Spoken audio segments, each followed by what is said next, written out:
I want you to picture the exact moment my future mother-in-law realized I'd known everything for 6 weeks.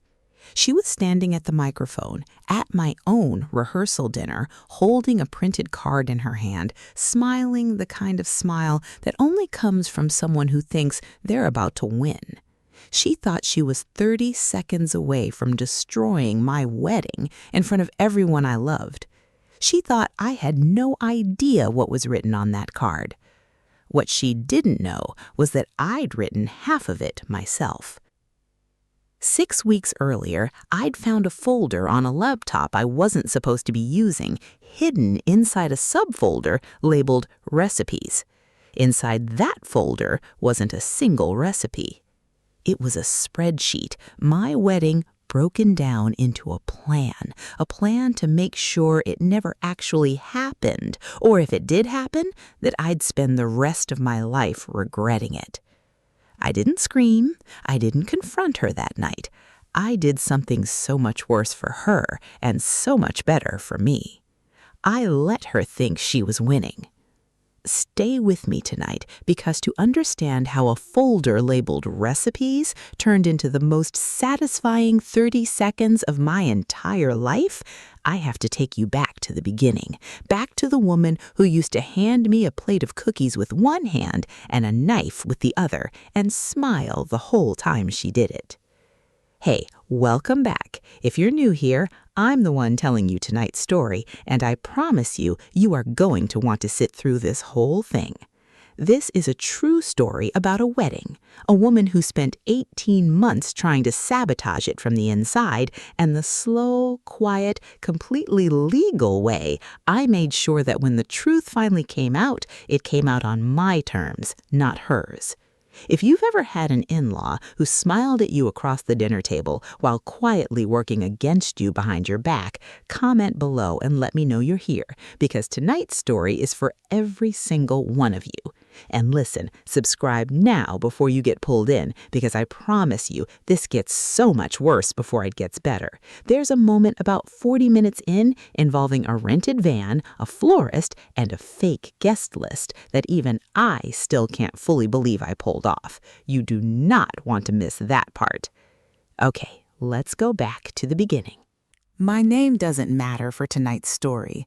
What matters is that I was 29 years old when I met Daniel, and for the first year and a half of knowing him, I genuinely believed I'd found the one relationship in my life that was going to be easy.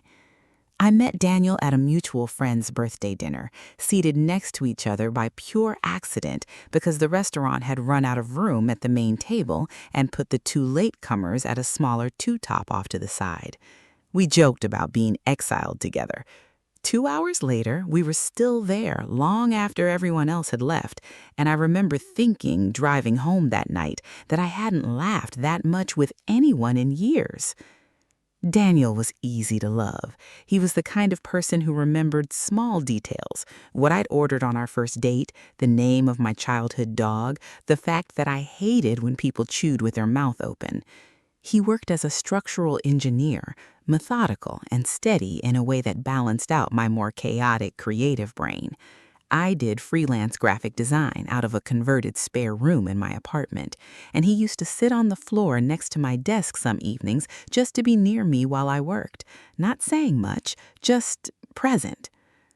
I want to spend a little time here, in the good part, because I think it matters that you understand what I actually had with Daniel, separate from everything that came later with his mother. He wasn't a weak man who let his mother control him blindly. For most of our relationship, he was steady, kind, and fiercely protective of me in ways I didn't fully appreciate until I needed that protection the most. But from almost the very beginning, there was Patricia. I met Patricia about 3 months into dating Daniel at a family dinner at his parents' house that I'd been nervous about for a full week beforehand. She answered the door in a cream blouse, pearls, hair perfectly set, and greeted me with a hug that felt, even then, slightly too brief to be warm and slightly too long to be dismissive. "So you're the one," she said, holding on to my hand a beat longer than necessary. "Daniel's told us so little about you." I I remember laughing it off in the moment, chalking it up to nerves, hers, not mine. Looking back now, I understand that sentence wasn't nerves at all. It was the opening move of a woman who'd already decided before I ever walked through that door that she was going to be evaluating me, not welcoming me. Dinner that first night was pleasant on the surface and quietly exhausting underneath it.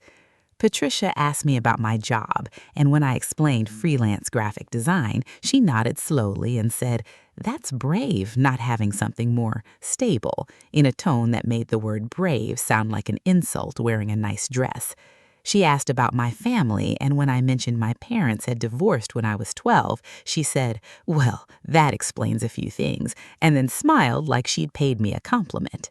Daniel's father, Robert, was warm and easygoing in a way that felt like a relief after every exchange with Patricia, the kind of man who told dad jokes at his own expense and asked me genuine questions about my work because he was actually curious. I liked Robert immediately. I liked Daniel's younger sister, Emma, too, a college sophomore who spent most of dinner rolling her eyes discreetly every time her mother said something pointed, which told me, even that first night, that I wasn't imagining things. On the drive home, I asked Daniel, carefully, if his mom always came across that intense. He sighed in a way that told me this wasn't new information to him. "She's like that with everyone at first," he said. "She warms up. Just give her time." I gave her 18 months.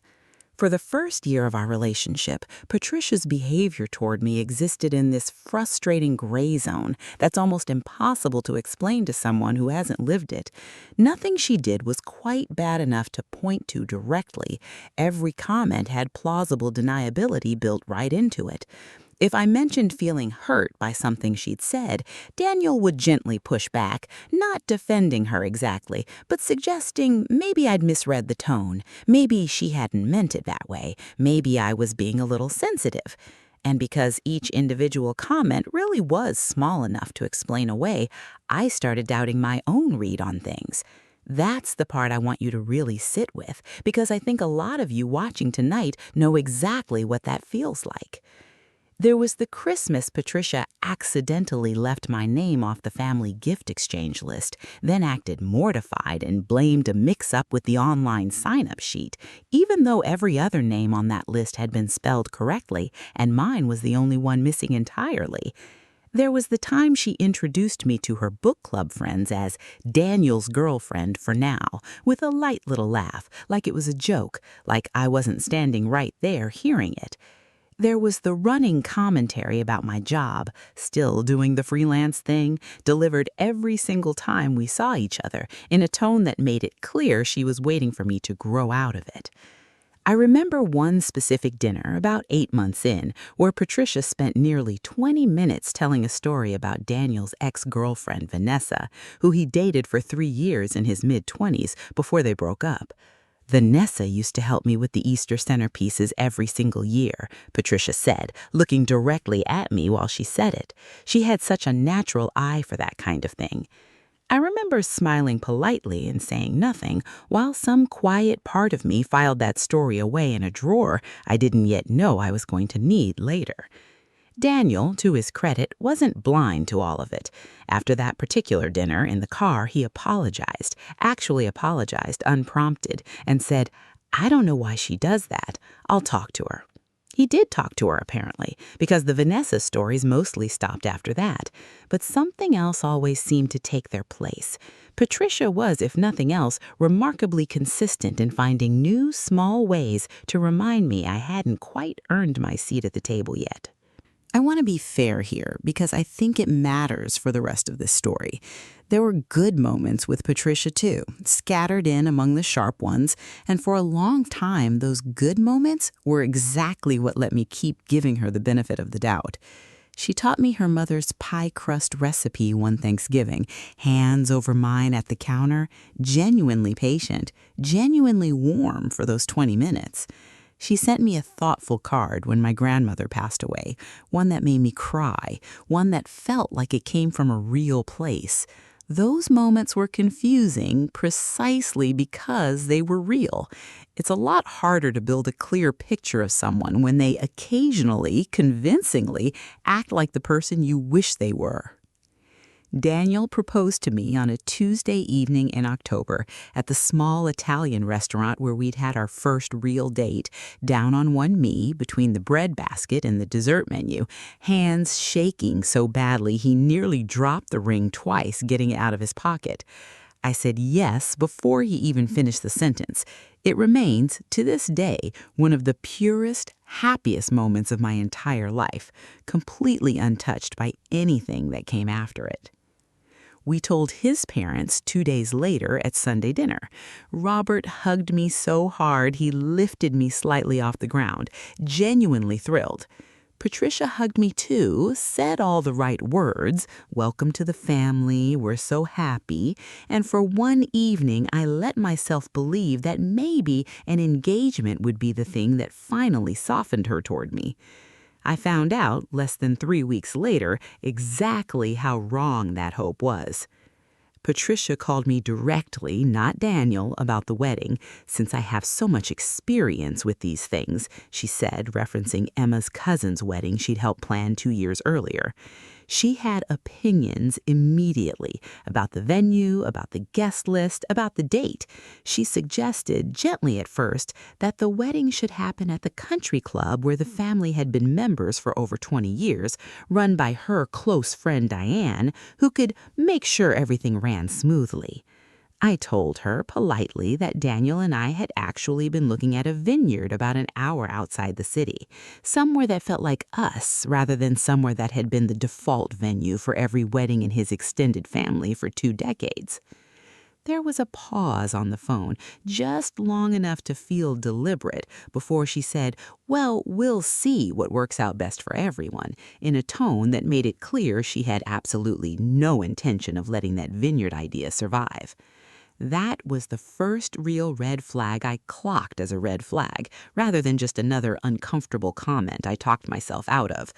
I remember hanging up the phone and sitting in my car in a grocery store parking lot for a full 10 minutes, just staring at the steering wheel, feeling a specific kind of dread I couldn't fully name yet. Over the following months, that dread would prove to be entirely justified, but at the time, still 11 months out from our wedding date, still genuinely excited and in love and hopeful, I told myself I was overreacting. I told myself Patricia just wanted to be involved. I told myself, the way I'd been telling myself for a year and a half by that point, that surely she'd come around once she saw how much I loved her son. I want you to remember that sentence, because it's going to come back around later in this story in a way I never expected. Daniel and I got engaged in October. By December, Patricia had already started what I now understand to have been a full, methodical campaign, quiet, deniable, patient, to make sure that our wedding looked exactly the way she wanted it to look, regardless of what either of us actually wanted. And I had no idea, not yet, just how far she was willing to take it. By February, 4 months into our engagement, things with Patricia had shifted from uncomfortable to something I was starting to actively dread.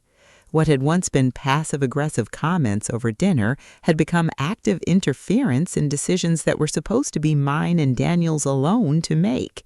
It started small. Patricia happened to run into the Vineyard's event coordinator at a charity function and mentioned in passing that our date might not actually be confirmed yet, which wasn't true. We'd put down a deposit in November. The coordinator called me confused, asking if there'd been a change of plans, and I spent 20 minutes on the phone smoothing over a mess I hadn't created. Then there was the guest list. Daniel and I had agreed on a number, 140 guests, split roughly evenly between both families and our own friends. I found out through an offhand comment from Emma over coffee one afternoon that Patricia had been quietly telling extended family members and family friends that they were invited before Daniel and I had finalized anything, before invitations had even been designed. By the time I actually sat down to build the real guest list, I was fielding calls from Daniel's second cousins and his father's old business partners, all of them under the impression they already had a seat reserved. "I can't believe this," I remember saying out loud to Daniel, sitting at our kitchen table with a spreadsheet in front of me that no longer matched the guest count we'd agreed on, now bloated by nearly 30 extra names we'd never approved. Daniel rubbed his face and said he'd talk to her. He did talk to her. She apologized, said she'd gotten a little ahead of herself. She was just excited, and for a few weeks things went quiet again. I want to describe one specific dinner from around this time because it's the moment I think back to most often when people ask me when I really knew something was wrong. It was a Sunday dinner at Daniel's parents' house, about 5 months before the wedding. Patricia had prepared an entire presentation, genuinely a printed booklet with tabs, outlining some ideas for the wedding, seating charts I hadn't approved, a different florist than the one I'd already booked and paid a deposit to. A suggestion that we move the date up by 2 weeks to avoid conflicting with a family reunion on Robert's side that, as far as I knew, no one had mentioned to me before that exact moment. I sat there, flipping through that booklet, feeling the floor tilt slightly under me.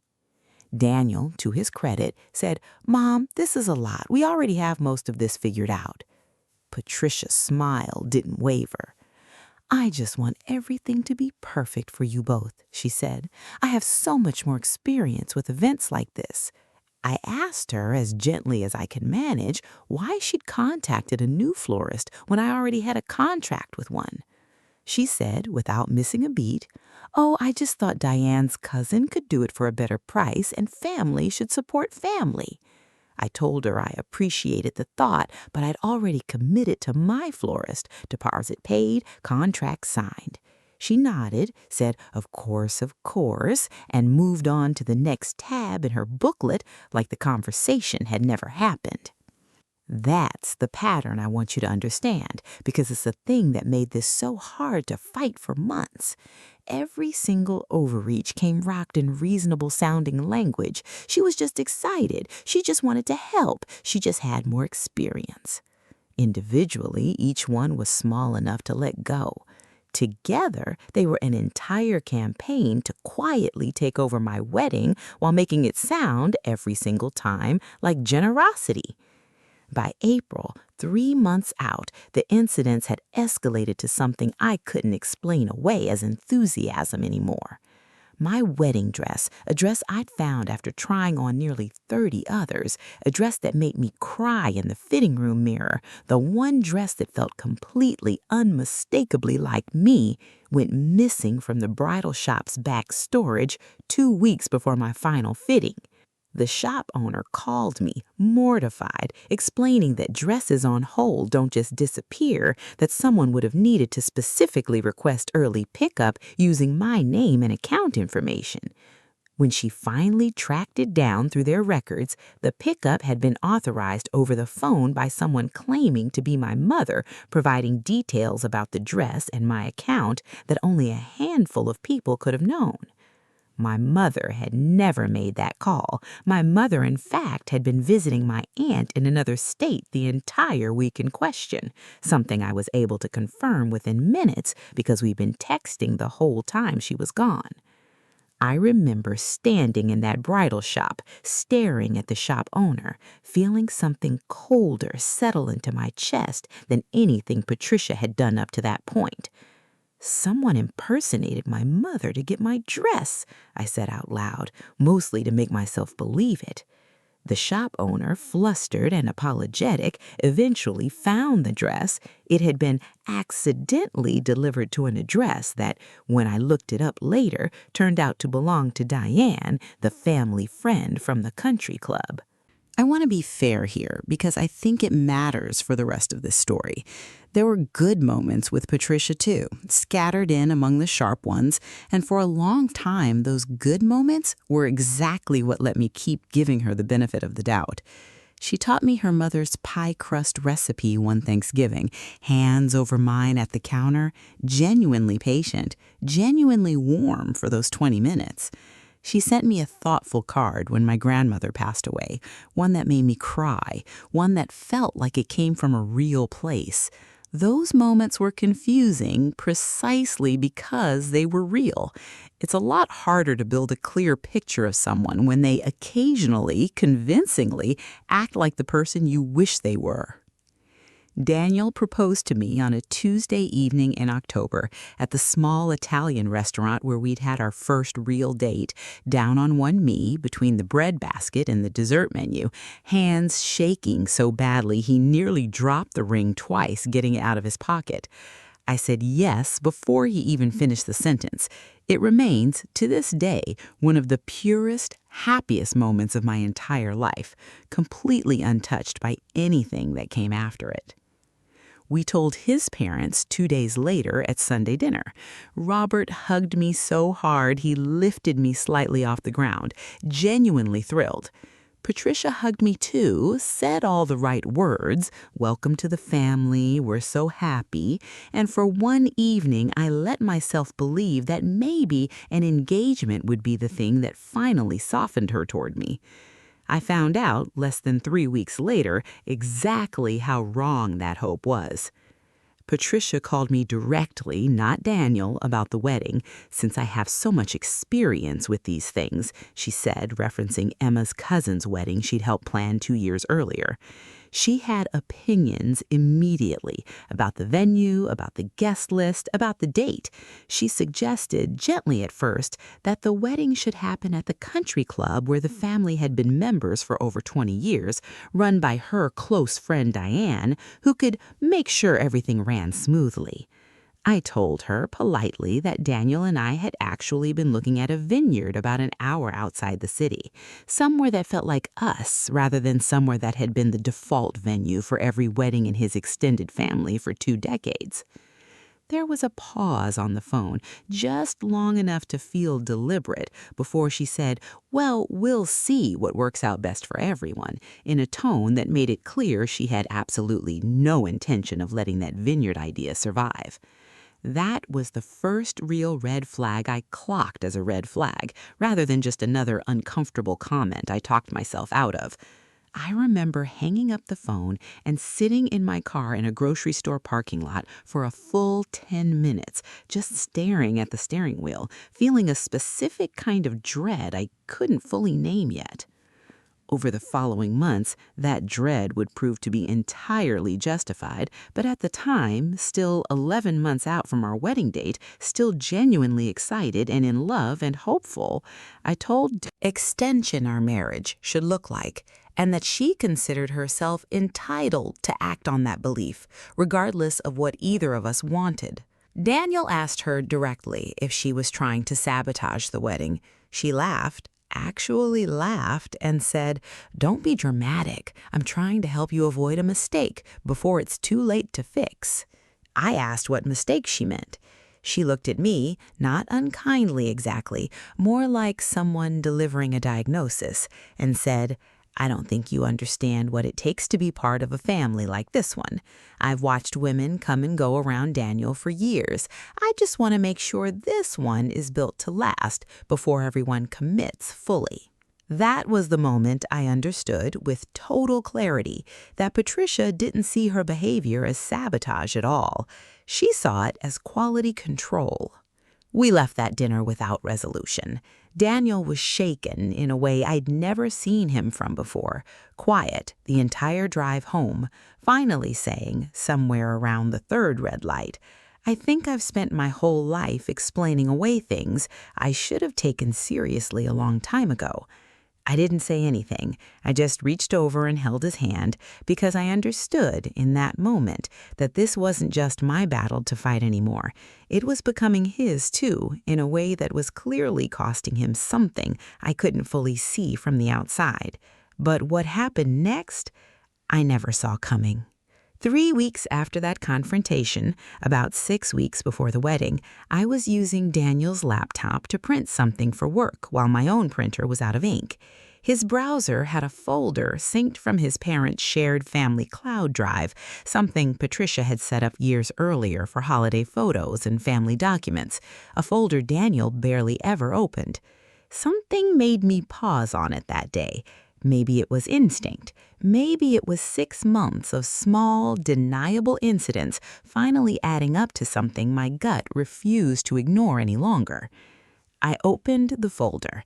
Buried 3 subfolders deep inside something labeled recipes was a spreadsheet named simply Plan. I want to describe opening that file the way I remember it because I've thought about that exact moment more than almost any other in this entire story.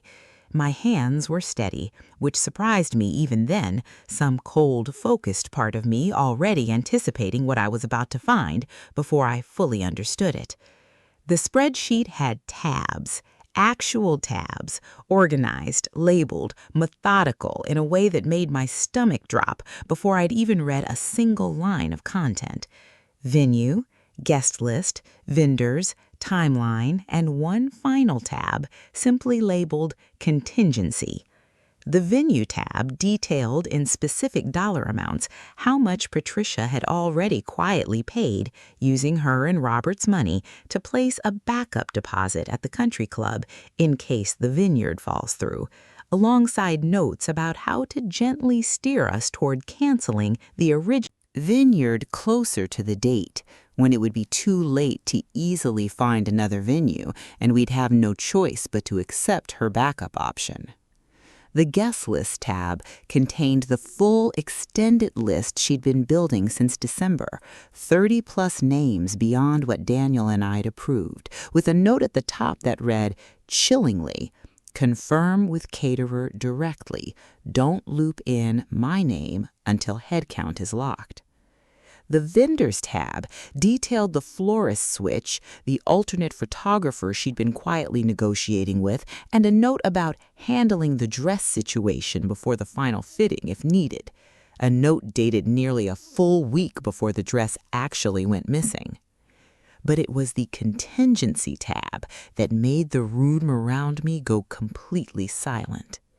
It outlined in explicit detail a plan for the rehearsal dinner, a toast, a prepared statement drafted in advance that Patricia intended to give in front of both families, referencing a version of my personal history, deliberately distorted, drawing on private things Daniel had told her in confidence about my parents' divorce and a difficult period in my early 20s, designed specifically to make me look unstable, untrustworthy, unfit to be part of their family, timed for maximum public impact, with a note that read, if resistance continues, deploy at rehearsal dinner in front of both families for maximum effect. Daniel will not be able to defend her without appearing to choose her over his own mother in front of everyone. She had a plan. A written plan to publicly humiliate me using my own private history at my own rehearsal dinner, specifically engineered to force Daniel into an impossible position in front of everyone we loved. I remember sitting there at Daniel's desk for a long time, just staring at that document, feeling something in me go very still and very cold, not the shaking, tearful kind of upset, something quieter, something that felt, honestly, a lot like clarity. I didn't confront Patricia that day. I didn't even tell Daniel that day. Not right away, though I want to be clear that decision had nothing to do with hiding it from him and everything to do with needing time to think clearly before I brought this to him. I photographed every single tab of that spreadsheet, every note, every dollar amount, every date. I emailed the screenshots to myself and then immediately after deleted that email from the sent folder on his laptop because some instinct in me, the same instinct that had kept a running log of every incident since February, understood that I might need this evidence more intact and more secret than anything else in this entire story. I sat in my car in Daniel's parents' driveway for almost 45 minutes before I could make myself drive home. And somewhere in those 45 minutes, staring at my own reflection in the rearview mirror, something shifted permanently in how I understood the 6 weeks I had left before my wedding. I wasn't going to let her destroy it, but I also wasn't going to fight her the way she expected me to fight her. I was going to let her think she'd won. I told Daniel everything 2 days later, once I'd had time to think clearly instead of reacting purely out of shock and rage. I sat him down at our own kitchen table, the same table where I'd first seen the mismatched guest list spreadsheet months earlier, and I showed him every screenshot on my phone, one tab at a time. I watched his face change as he scrolled. Confusion, then disbelief, then something that looked almost like grief, watching his mother's actual handwriting notes describing how to weaponize his fiancé's private history for maximum effect at their own rehearsal dinner. He set the phone down at one point and just sat there, silent, for what felt like a full minute. "She wrote this down?" he finally said quietly. "She actually wrote this down and saved it?" I told him I understood if this was hard to fully absorb all at once. This was his mother, that some part of loving a parent means wanting to believe the best about them even when the evidence says otherwise. He was quiet for a long moment before he said something that told me with total certainty exactly where he stood. "I need you to know something," he said. "This isn't a hard decision for me. You are the family I'm building now. She doesn't get to threaten that and still call it love." I want to pause here because I think this moment matters more than almost any other in the story. So much of what makes betrayal like this survivable isn't just proving the other person wrong. It's finding out in the moment it actually counts whether the person standing next to you is willing to stand there with you even when it costs them something. Daniel did. From that kitchen table forward, this stopped being my problem to manage carefully around his feelings and started being something we were facing together. That night, we made a decision that shaped everything that came after it. We weren't going to confront Patricia with the spreadsheet directly. If we did, she'd simply deny it, claim it was an old draft she never actually intended to use, adjust her approach, and find some new way to interfere that we hadn't anticipated yet. We needed something better than a confrontation. We needed her to actually attempt the rehearsal dinner plan in front of witnesses, believing completely that it would work. And we needed to be ready for it when she did. I called Priya first, my maid of honor, and told her everything over coffee the next morning. Priya, a litigation paralegal by profession, listened with the specific stillness of someone whose brain immediately starts building a strategy instead of just reacting emotionally. "Okay," she said when I finished. "First thing, we need more than screenshots. Screenshots can be argued as taken out of context. We need her saying this stuff again, more recently, ideally to someone who isn't you or Daniel." That became the first phase of the plan. Documentation, expanded and reinforced, built specifically so that whatever Patricia attempted at the rehearsal dinner would be impossible to explain away afterward. Daniel's sister Emma became an unexpected but crucial ally in this phase. When Daniel told us what we'd found, carefully, gently, because we understood asking a 20-year-old to help build a case against her own mother wasn't a small thing to ask, Emma didn't hesitate. "I've watched her do this kind of thing my whole life," she said. "Smaller versions of it. I just never had proof before." Emma agreed to keep her phone recording discreetly during any wedding-related conversations with her mother over the following weeks, something legal in our state as long as one party to the conversation consents, which Emma obviously did. Over the following 2 weeks, Emma captured 3 separate conversations where Patricia, believing she was speaking only to her supportive daughter, laid out pieces of the same plan almost verbatim to what I'd found in that spreadsheet, including one explicit reference to having something to ready to say at the rehearsal dinner if things don't calm down before then. Priya, meanwhile, helped me think through something I hadn't fully considered on my own. What exactly was Patricia's plan going to accomplish if it succeeded? The contingency tab had made it clear the goal was to make Daniel choose publicly between defending me and appearing to side against his own mother in front of both families. Priya pointed out something sharp and true. The entire plan only worked if it caught us off guard. If we knew it was coming, we could take away its power entirely, simply by being ready for it before Patricia ever opened her mouth. That became the second phase of the plan, the part I think about most when I look back on this whole story.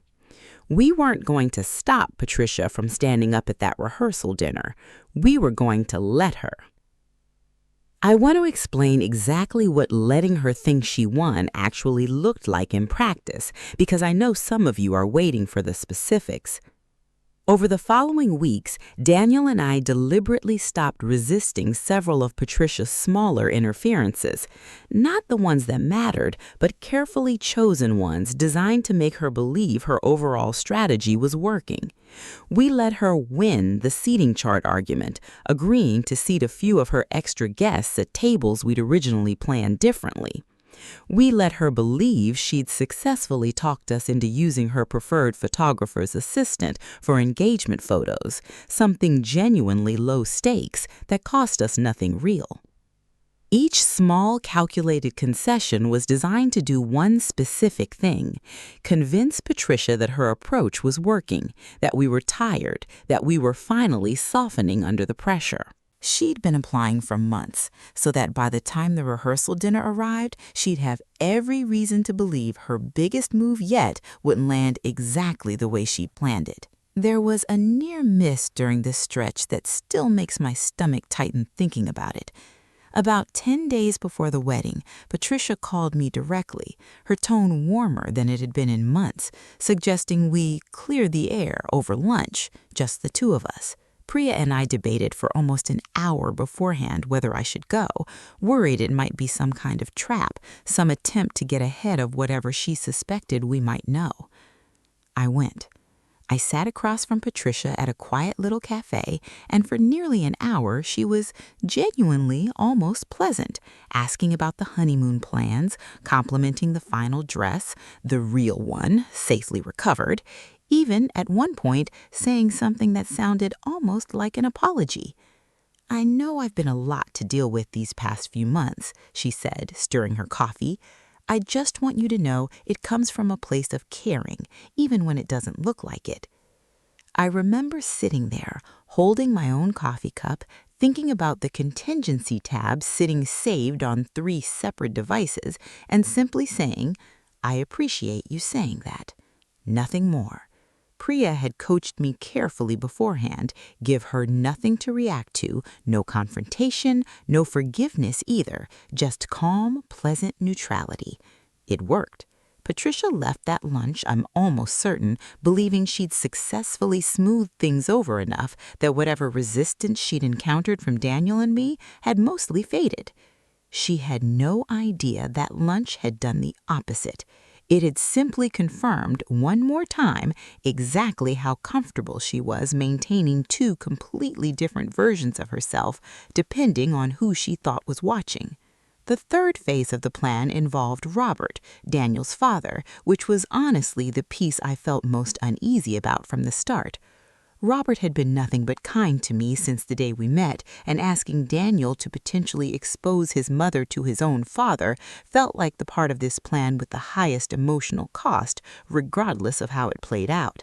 Daniel made the decision to loop his father in about a week before the wedding, alone, without me present, because he felt strongly that this particular conversation needed to happen father to son first.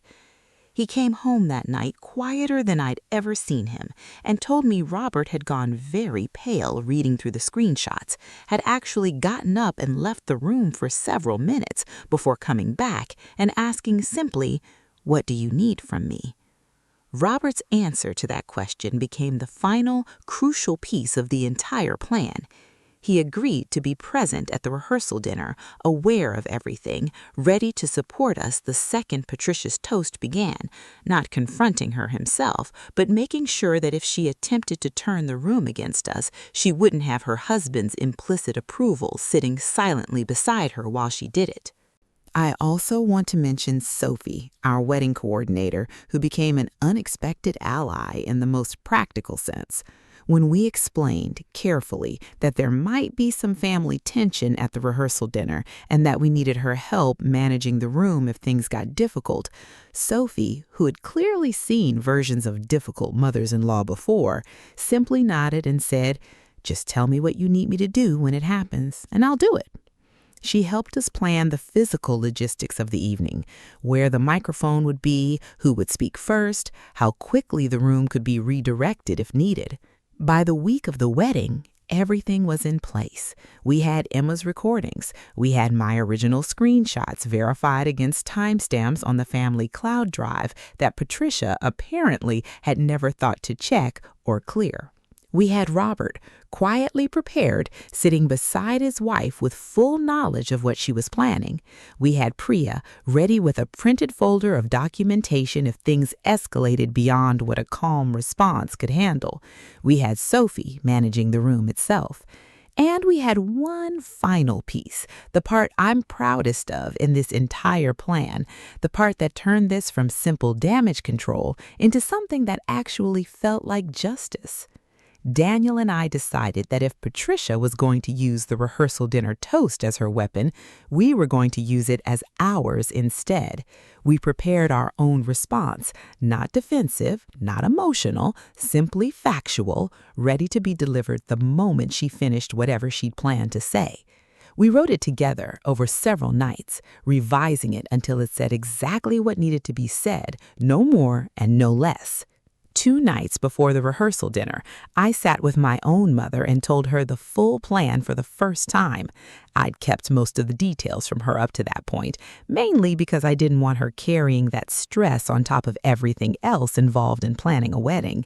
She listened without interrupting, and when I finished, she reached over and squeezed my hand and said, "You spend your whole life being told you're too sensitive when you notice things other people miss. I hope you know right now exactly how much you weren't wrong." That sentence settled something in me that I hadn't even realized was still unsettled.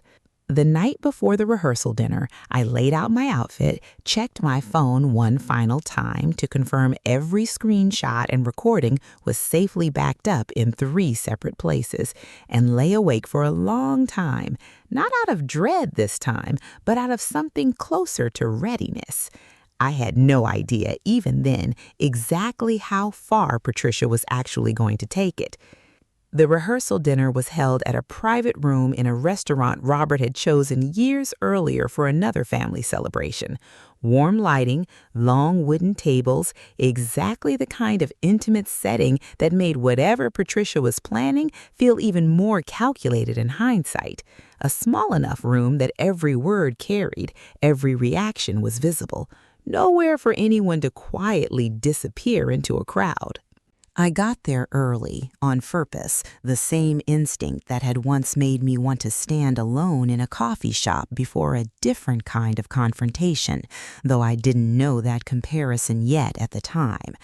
I wanted a few minutes to just breathe in the room before it filled up, to remind myself why I was actually there in the first place, underneath all the strategy and documentation, because tomorrow I was marrying a man who had chosen me completely, even when it cost him something enormous to do it.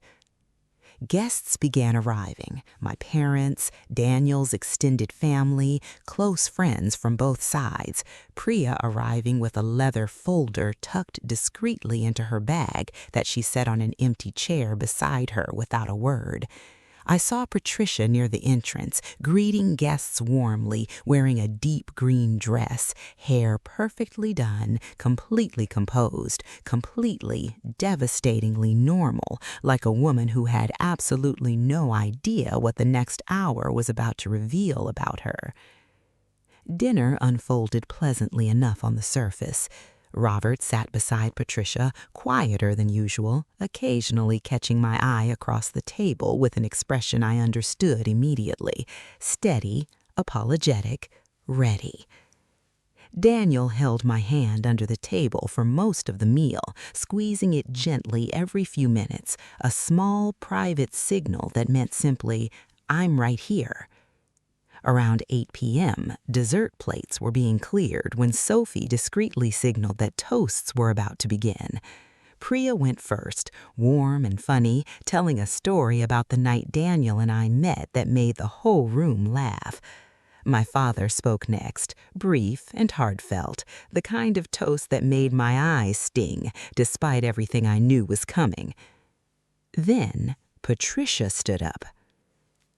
I want to describe exactly what that moment felt like because I've thought about it more than almost any other moment in my entire life. The room quieted the way rooms do for a mother of the groom's toast, warm anticipation, phones lifting slightly to record. Patricia smiled, tapped her glass gently, and began. "I've watched my son fall in love before," she said, and I felt the temperature of the room shift almost immediately, guests picking up on something in her tone that didn't quite match the occasion. "And I have to say, as a mother, you learn to trust your instincts about the people your children choose." She paused, letting the moment stretch, clearly enjoying the tension she was building.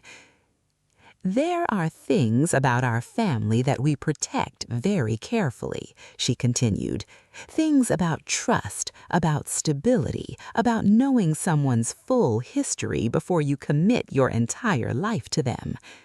She looked directly at me for the first time.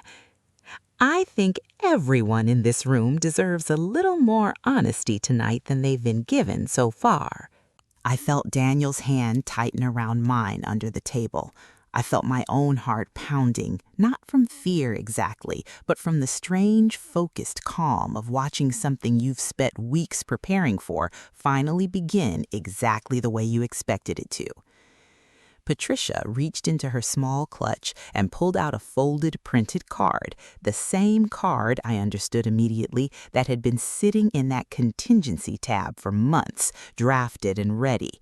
She unfolded it slowly, deliberately, and began reading in a tone that sounded, to anyone who didn't know better, almost gentle, almost concerned. She started describing a distorted, cherry-picked version of a difficult period in my early 20s, details Daniel had shared with her in confidence years earlier during an entirely different conversation, twisted just enough to make me sound unstable, unreliable, someone with a hidden history the family deserved to know about before tomorrow. She got exactly 4 sentences into it before I stood up. I didn't raise my voice, I didn't cry. I simply said, calm and clear enough for the whole room to hear, "I think everyone here should actually hear the full context of what you're describing, and I think they should also hear about a few other things while we're on the topic of honesty tonight." The room turned toward me the way rooms do in moments like this. Confusion first, then a slow dawning unease as people started sensing something had shifted entirely.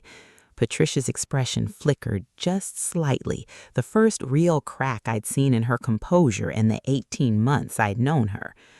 What I went through in my early 20s was a period of grief after losing my grandmother, followed by a difficult year of therapy that I'm not remotely ashamed of, and that Daniel has known about fully and honestly since our 3rd month of dating. I'm curious, actually, how Patricia knows the specific details she just read off that card, since I never shared them directly with her. I watched Daniel stand up beside me, steady, unshaken, exactly the partner he'd promised me he'd be. He said, his voice carrying clearly across the room, "I told my mother that in confidence years ago. I never gave her permission to use it like this, tonight, in front of everyone." Patricia opened her mouth, clearly scrambling for footing. "I don't know what you two are implying. I was simply trying to—" You were trying to do exactly what's written in the spreadsheet you kept in a folder labeled recipes, the one with a tab called contingency, dated 6 weeks ago, describing this exact toast at this exact dinner, timed for what you wrote yourself as maximum effect. Gasps rippled through the room.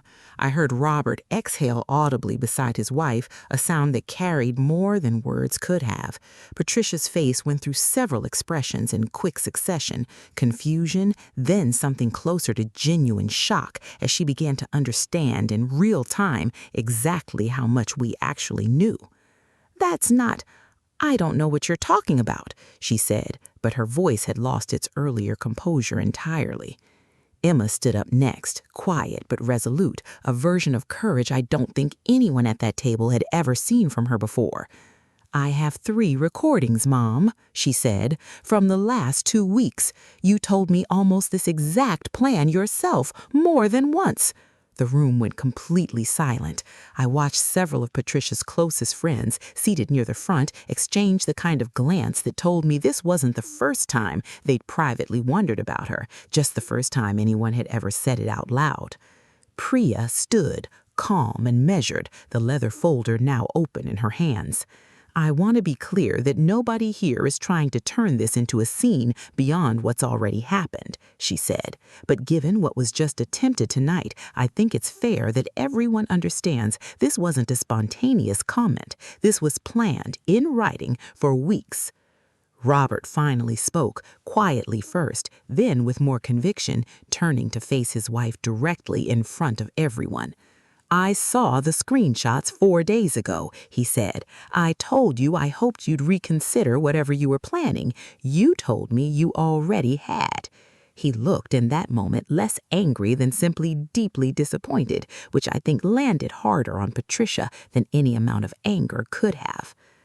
I want to describe what happened over the next several minutes because it unfolded faster and more completely than I ever could have scripted myself. A few of Patricia's oldest friends quietly excused themselves from the table, clearly uncomfortable being present for what was unfolding. One of Daniel's uncles, who'd known Patricia for over 20 years, said, loud enough for half the room to hear, "I always wondered why she never liked any of Daniel's girlfriends. Guess now we know it was never really about them." Patricia tried one final angle, her voice tight, scanning the room for support that clearly wasn't coming. "Everything I've done because I love this family," she said. "I was trying to protect Daniel from making a mistake." I let that sentence sit in the room for a moment before I responded, calm, steady, the way I'd practiced saying it for days. "You don't protect someone you love by impersonating your mother-in-law's mother to steal a wedding dress. You don't protect someone by secretly booking a backup venue with money they never asked for. You don't protect someone by planning, in writing, to publicly humiliate them the night before their wedding using information you weren't supposed to have in the first place." The silence that followed felt, honestly, like the loudest thing I'd ever experienced in my life. Daniel spoke last, and I think his words did more to close the moment than anything Priya, Emma, Robert, or I could have said. Daniel said, quiet but completely firm, "Mom," he said, quiet but completely firm, "I love you. I'm always going to love you. But tomorrow, I'm marrying the woman I chose. And if you can't be part of that without trying to sabotage it, then I need you to understand that the wedding is going to happen with or without you in that room." Patricia sat back down slowly, the printed card still in her hand, the room around her having completely, permanently shifted. She didn't apologize that night. I don't think she was capable of it yet, still too caught between shock and the specific kind of embarrassment that comes from realizing everyone finally saw exactly what you'd been hiding for months. Sophie, ever practical, gently redirected the room a few minutes later, guiding the evening back towards something resembling normalcy, and the rehearsal dinner eventually ended without further incident, guests leaving in small, quiet clusters, clearly still processing what they'd just witnessed. Patricia did not attend the wedding the next day. Robert did. I remember standing at the top of the aisle the next afternoon, my father beside me, looking down at Daniel waiting for me, steady and sure, and feeling something I hadn't expected to feel after everything that had happened less than 24 hours earlier. Not anxiety, not dread about what might still go wrong, just a quiet, settled certainty that whatever came next in our marriage, we'd already proven in the hardest possible way that we were going to face it together. It's been almost 2 years since that rehearsal dinner. Daniel and I are happily married, still steady, still each other's person in every way that matters. Robert has become one of the closest relationships in my life, someone who calls just to check in, who never once made me feel responsible for what happened between him and his wife that night. Patricia and I have a relationship now, though it looks nothing like I once imagined it would. It's polite, careful, distant in a way that protects both of us. She apologized eventually, about 4 months after the wedding, in a conversation that felt more like an acknowledgement than a real reckoning. I accepted it, because holding on to that particular anger forever felt like giving her one more thing she didn't deserve to have from me. But I haven't forgotten it, and I don't think I need to pretend I have in order to move forward. Emma and I are close now, closer than I ever expected to be with my sister-in-law, bonded permanently, I think, by the courage it took her to stand up in that room. Priya still brings up the leather folder sometimes as a joke whenever anyone asks her what the wildest thing she's ever done as a maid of honor was. If there's one thing I want you to take away from tonight's story, it's this. You're allowed to trust your instincts, even when the people around you keep telling you you're being too sensitive, too dramatic, too much. Every single red flag I noticed over those 18 months was small enough on its own to explain away. It was only once I let myself add them all together that I finally saw the full picture clearly. I also want you to know that revenge doesn't have to be loud to be complete.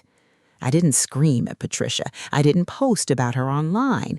I simply refused to let her rewrite the story before I'd had a chance to tell the truth myself, on my own terms, in my own time.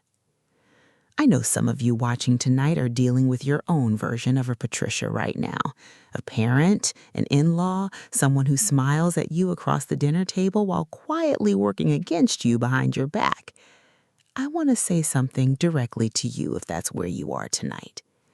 Document what you notice, even the small things, even when you're not sure yet whether they matter.